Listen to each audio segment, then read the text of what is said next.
What we did with this survey and what we're trying to do more of is partnerships and stakeholder input. So the regular demographic information is there, but we did ask stakeholders who are working in the policy areas, what is it that you would want to get from this survey? For example, an organization that may be dealing with youth may need specific data in order to better address the students or the persons that they're working with. We're not just collecting data to say X number of children are using drugs or Y number aren't.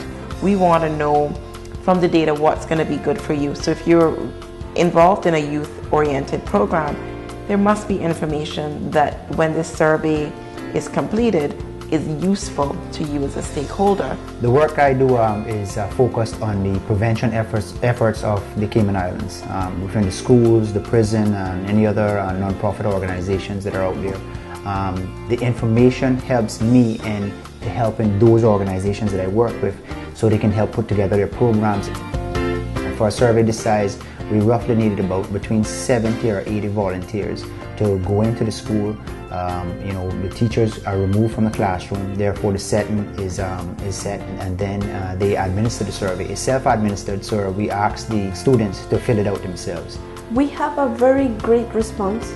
Most of the schools participate in the survey, and most of the students, more than 85% per school, participate. So I think it was a success. And after that, I start to process the data here in Cayman. We can start to analyze all the variables, start to cross-tab, for example, age with drug use.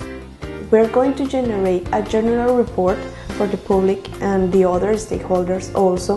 The idea is that the survey will be meaningful, not just for the National Drug Council to have the data, but to other stakeholders and the other areas. Once the data is analyzed, we write the reports. What we hope to do is put together a whole campaign around that to get the information out to the public, to those organizations that we work with, those stakeholders that utilize the data for programming in the future. And then we would put on a group of workshops as well to educate the public, educate parents on just what's happening. So coming out of it, as simple as it can be, is we want to really strengthen the programs and the policies that exist, or create those that will enhance and really benefit our youth. This is a holistic approach to addressing substance use in our community. There is no way for us to just simplify it and say, just tell the kids not to use drugs. That didn't work in the 80s and it's not going to work now. What we want to do is be able to give students, persons in the community, the tools and equip them with being able to make better decisions so that we can have safer communities.